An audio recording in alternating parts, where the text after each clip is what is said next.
Nobody will waste their time on your birthday. My mother wrote in our family chat, and everyone supported her. I just replied okay. That same day, I canceled their apartment lease, which was $2,500 a month, and closed our joint trust account. I closed everything and cut them off. The day my mom told me that no one would be wasting their time on my birthday, something inside me snapped. It was a simple message in our family group chat. I had asked if anyone wanted to have dinner or come over for cake, nothing crazy. Just a normal birthday, the kind that doesn't feel like a reminder that you're completely alone, even when you're surrounded by family. My mom responded first. No one's wasting their time on your birthday. The message sat there like a stain for a few minutes. Then the others began to like it. A thumbs up from my sister. A heart from my dad. A laughing emoji from my cousin. No one said anything else. No one even hesitated. I just said, okay, and closed the app. 15 minutes later, I logged into the management portal for the apartment lease I had been paying for the past year. $2,500 a month, right out of my account, so my parents could live stress-free, while they got back on their feet. I canceled the lease without a second thought. I then logged into the trust account I had set up when they claimed they needed a safety net. I drained it and closed it. It took me less than an hour to render them completely powerless. The only person I called was my grandfather. When he answered, I just said, I'm done. He didn't ask what happened. He didn't have to. He just said, good. Let them see what real life is like. I felt a weight lift off my chest. For the first time in years, I felt like I could actually breathe. The results came faster than I expected. 3 days later, I started getting texts. At first polite, then angrier. Then direct threats about how I was abandoning my family. About how blood is thicker than water. Calls at 2 a.m. that I didn't return. Long Facebook rants, tagging me and painting me as a heartless villain. I didn't respond to any of them. 2 weeks after I pulled the plug, they were evicted. I didn't even hear from them. My cousin texted me and said, dude, your parents are moving in with Aunt Lisa. They're pissed. Apparently they showed up at her house with 3 garbage bags full of clothes and no idea what to do next. Aunt Lisa wasn't thrilled either, but nobody wanted to look like the bad guy in front of the rest of the family. Meanwhile, I went about my life as if they didn't exist. But Grandpa wasn't done. He told me, you've given them a little taste of reality. Now it's time to serve the whole damn meal. We started talking every night, working out the details. Grandpa had a list of things they still depended on without even realizing it. I learned how deep their laziness and entitlement ran things even I hadn't noticed while I was too busy trying to keep them afloat. If they thought losing their apartment was bad, they were about to find out what real rock bottom looked like. The first part of the plan was simple: cut off anything that made their lives easier. I had co-signed my dad's truck loan a few years back when his credit was in the toilet. Stupid, I know. I hadn't thought about it in a while because he swore he was making the payments. Grandpa suggested I look into it. When I did, I found out he hadn't made a payment in 3 months. So I called the finance company, explained that I was the co-signer, and told them where the truck was parked. 2 days later it was gone. Repossessed right out of Aunt Lisa's driveway while my dad was inside watching TV. He texted me at least 15 times that night, alternating between begging and threatening. I didn't answer any of them. Grandpa said, that's good. Let him stew in it. Meanwhile, my mother was trying to be clever. She called one of my old high school friends, someone she hadn't spoken to in years, and tried to guilt her into talking some sense into me. I found out when my friend sent me screenshots of the messages. It was all the same garbage about how family sticks together, and how Mike owes us everything. I sent a screenshot of it to Grandpa. He just replied, keep the receipts. You'll need them. By the 3rd week, things had gotten worse for them. Aunt Lisa was tired of them eating her food, using her car without asking, and generally treating her house like a hotel. She began to hint that they should look for other options. But they had nothing. No savings. No credit. No friends willing to take them in. And they still thought I would cave. They didn't realize I was just getting started. Grandpa helped me dig a little deeper into the things they were still hanging on to by a thread. It turned out that Mom had been using my address for her business license, one she barely used, but kept because it made her look good online. I reported it. License revoked. Dad had a P.O. box that I was still paying for because he needed it for important mail. Closed it. They started getting rejection letters, late notices, bounce bills. Every door they tried to open slammed shut in their faces. It all led to what Grandpa called the pressure point. The moment when desperate people stop thinking clearly and start making really, really bad decisions. I didn't have to wait long. Late one night, about a month after it all started, I came home from work to find the back door to my house wide open. Lights were on inside. It didn't even feel real at first. I walked in and there was my dad, in the living room, going through my drawers like a madman. When he saw me, he didn't even try to pretend. He just said, "Give me what's mine." I grabbed my cell phone and called the cops right in front of him. He lunged at me once, but he wasn't fast enough. The police were already nearby, and when they showed up, they handcuffed him to the ground as he screamed about how I was ruining his life. Watching him get hauled away was probably the most satisfying moment of my entire existence. Grandpa called it justice done. Dad ended up with a burglary charge and 3 months in jail. The judge didn't buy any of his sob stories about misunderstandings. There were too many witnesses, too much evidence against him. Mom refused to talk to me after that. She posted long rants on Facebook, tagged every relative she could think of, and basically wrote me out of her life with paragraphs of insults. I didn't respond. I didn't even read most of it. As far as I was concerned, my family except for Grandpa no longer existed. And it felt damn good.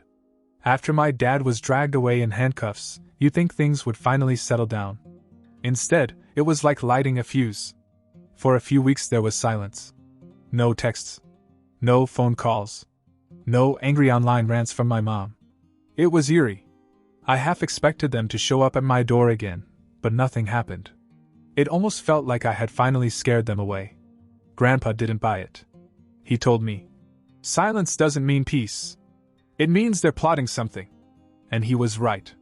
I found out from a coworker that my mom had been making phone calls around town, telling anyone who would listen that I'd framed my dad. According to her version, I had set a trap, called the cops for no reason, and destroyed their lives out of spite. She left out the part where my dad was caught rifling through my drawers like a junkie looking for cash. Not that facts ever mattered to her. Soon, distant relatives and old family friends began contacting me. People I hadn't spoken to in years suddenly had an opinion. Messages ranged from, "Maybe you should make peace," to, "How could you do this to your own parents?" It was hilarious, really. These people had no idea what was really going on. They just bought the version where my parents were helpless little victims. Grandpa thought it was funny too. He said, "Let them cry in front of the whole damn town. They'll still be broke and homeless when they're done." Meanwhile, their situation was getting worse.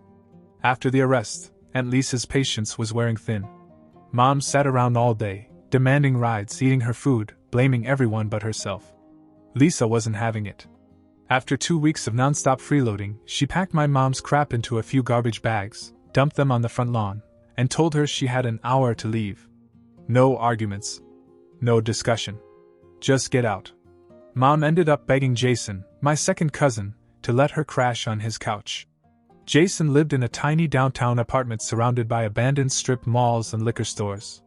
His place smelled of old Chinese takeout and mold. She went from an upscale apartment I paid for to sleeping under a broken ceiling fan on a torn couch that smelled like wet socks. She still didn't see the irony.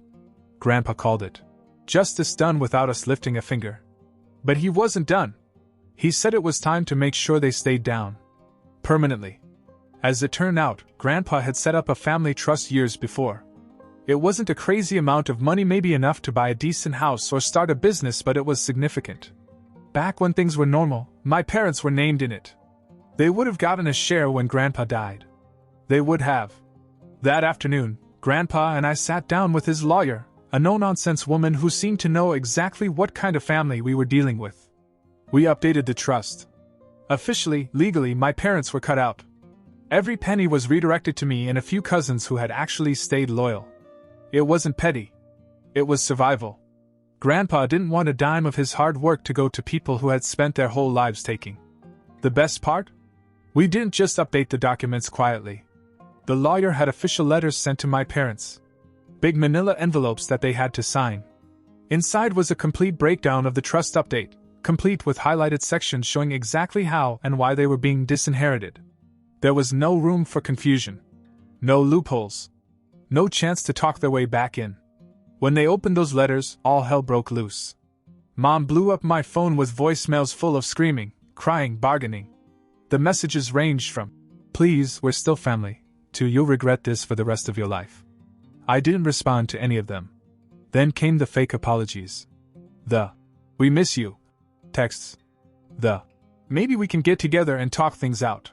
Grandpa said, "You don't build a bridge back to a house you've already burned down." He was right. There was nothing left to salvage. I focused on my own life. Upgraded my locks. Installed security cameras. Finished decorating my apartment with all the little things I had put off for years because I was too busy paying the bills. Meanwhile, they continued to spiral downward, and Grandpa had one last move planned that would make sure they could never rebuild. And this one? This one was personal. Grandpa always believed that lessons only stick when they hurt. And he wasn't done teaching. About a month after we cut them off completely, he called me one morning and told me to meet him at the old community center downtown. I didn't ask any questions. With Grandpa, you didn't have to. You just showed up.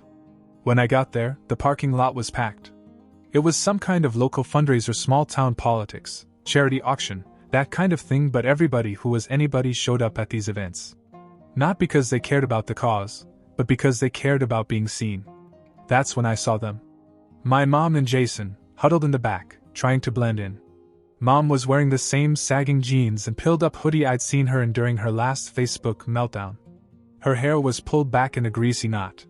She looked like a ghost of the woman who used to bark at waitresses when her coffee wasn't hot enough. I kept my distance. I still didn't know why Grandpa had dragged me here. Not until he took the stage. He moved slowly now, but the second he took the microphone, the room went dead silent. Everyone respected him, even people who barely knew him. He stood there with a calm smile and started talking about legacy, about how some people waste what they are given and others build something worth leaving behind. And then he dropped it. He announced a huge donation, $10,000 in my name. Not the family name. Not shared credit. Just me. On the big projector screen behind him, my name was written in huge, bold letters. The message couldn't have been clearer if he had slapped my mother in the face. He talked about hard work, about loyalty, about knowing who deserves to inherit the future. He never mentioned my parents by name. He didn't have to. Everyone in the room already knew the whole story. I caught a glimpse of my mother in the back, her face frozen somewhere between anger and shame. Jason whispered something to her, and she ran for the door without even pretending to smile for the crowd. I didn't move. I didn't say a word. I just watched her walk away, the same way she had left me to fend for myself over and over again when it suited her. After the event, Grandpa and I sat in his truck for a while, just watching people shuffle out. He lit a cigarette, even though he wasn't supposed to smoke anymore, and said, "This is what they deserve, Mike. Every bit of it." And he was right. That night felt like the final nail in the coffin for them. Whatever shreds of social standing they had left were gone. People stopped returning their phone calls. No one invited them anywhere. Even the relatives who had half-heartedly defended them before stopped pretending. But the worst part wasn't the public humiliation. It was what came next. After Mom got kicked out of Jason's apartment, something about unpaid rent she forgot to mention, she started couch surfing with even more distant relatives. People she hadn't spoken to in years. She went from being the queen bee to the family charity case, begging for leftovers and bus rides. My father came out of prison looking a wreck. Skin sagging, hair thinner, teeth worse. He didn't come straight to me. Not at first. First he tried to go back to Aunt Lisa's. She slammed the door in his face. Then he tried couch surfing with some old buddies, but they were smarter than him. Most of them wouldn't even open the door. So he started lurking. One afternoon, I pulled into my driveway and saw him standing across the street. Just watching. He didn't say a word. Didn't wave. Didn't move. He just stared, like he was trying to remember the life he no longer had. I didn't panic. I didn't call the cops. I didn't even go inside.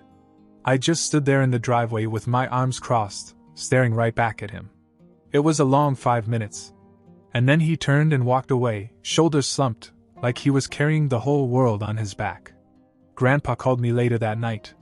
He didn't ask how it went. He just said, "You're free now, Mike. You finally are." And for the first time in my life, I believed him. But that wasn't the end. There was one last confrontation. One choice I had to make. A door I could close forever, or leave open. I thought it was over. I thought they'd finally gotten the message. But people like my parents don't just go away. They wait, stewing in their own misery, until they think they've found an opening. It happened one Sunday morning. I was out back fixing one of the gates when I heard a knock at the front door. A slow, faint knock, as if whoever was on the other side wasn't sure they wanted to be there. I wasn't expecting anyone, and for a second I thought about ignoring it. But something told me to go see. Standing on my front porch were my mom and dad. I hardly recognized them. Mom had dark circles under her eyes, her hair pulled back in a tight, greasy bun. She was clutching a plastic grocery bag as if it held everything she owned. Dad looked even worse. Thin, hunched over, as if he could barely stand up straight. His clothes were stained and mismatched. His eyes, the ones that used to be so full of self-righteous anger, looked hollow. They didn't speak right away. They just stood there, shifting from foot to foot like children sent to the principal's office.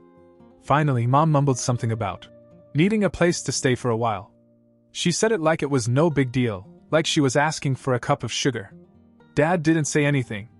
He just kept his eyes on the floor, as if he knew he had no right to even be standing there. It would have been easy to slam the door in their faces. Part of me wanted to. Part of me had been waiting for this moment for years, the moment they would come crawling back, broken, and see me standing strong.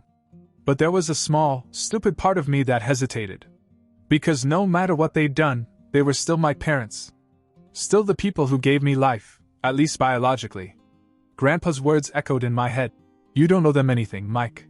Blood doesn't erase betrayal." I stood there for a long time, just staring at them. They didn't even try to plead. Maybe they knew it wouldn't work. Finally, I said the only thing I could. "You made your choices. Now live with them." I closed the door. Locked it. Walked away. Behind the door, I could hear Mom starting to cry. Not the dramatic, performative sobbing she used to do when she wanted something. Real crying. The kind that sounded like something inside her was finally breaking. I didn't go back. I didn't look out the window. I didn't open the door. They stayed there for a while. I could hear them moving around on the porch, but eventually they left. They dragged their cheap grocery bag with them like it was all they had left in the world. I didn't hear from them again for weeks. I found out later that they bounced around from motel to motel before finally ending up in a shelter 2 towns over. No more comfortable couches. No more family to suck on. No more money. And me? I was finally living my life without the weight of them dragging behind me. I traveled. Bought a new car. Started dating again. Laughed more. Grandpa said it best as we sat on his porch one evening, watching the sun sink low over the fields. He said, "Sometimes the only way to save yourself is to let those who are trying to drown you go under." And that's exactly what I did. 3.5 years later, a letter showed up in my mailbox. No return address. No stamp. Just tossed in like trash that someone was too lazy to throw away properly. At first I thought it was junk. I almost didn't open it. But something about it felt wrong. The paper was cheap, the handwriting crooked and messy, as if whoever wrote it was shaking. I recognized it right away. It was from my mother. The letter wasn't long. She didn't waste time apologizing or explaining everything she'd done. She didn't ask for my forgiveness. She didn't even ask for help. She just told me one thing: Dad was dead. He had died 2 months earlier, slumped over a plastic table in a rundown shelter cafeteria, still wearing the same tattered jacket he came out of prison in. No one noticed for nearly an hour. He was cold and alone when they finally found him. There was no service. No obituary. They cremated him in a city facility with no family present, and buried his ashes in a communal grave with a number instead of a name.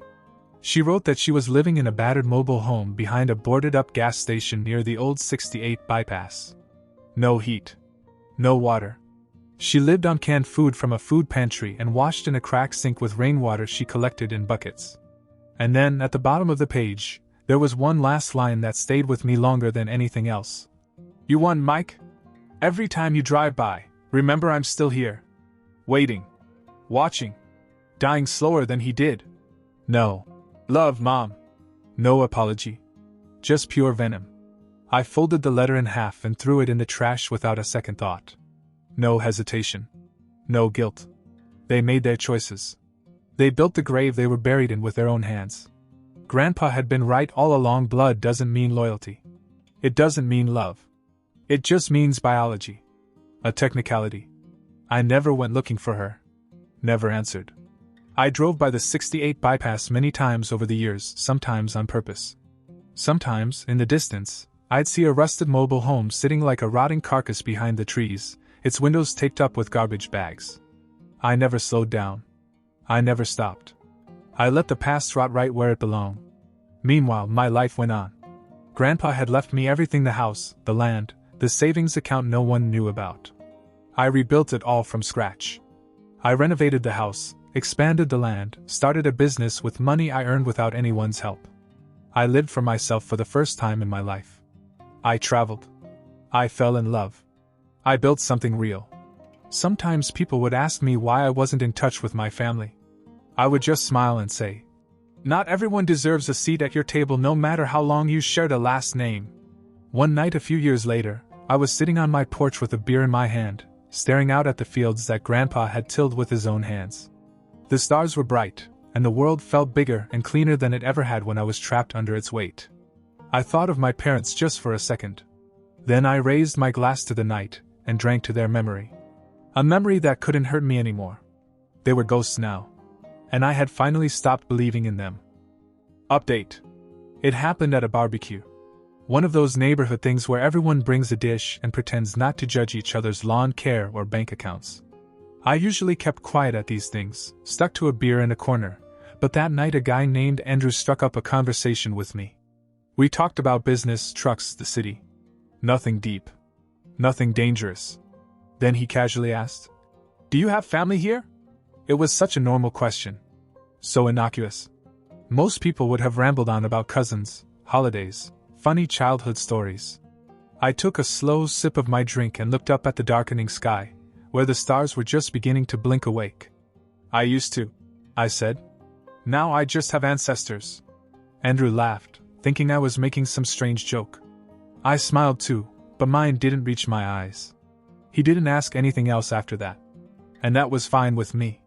Some stories aren't meant to be told. Some ghosts are better left buried, with no headstones to mark where they fell.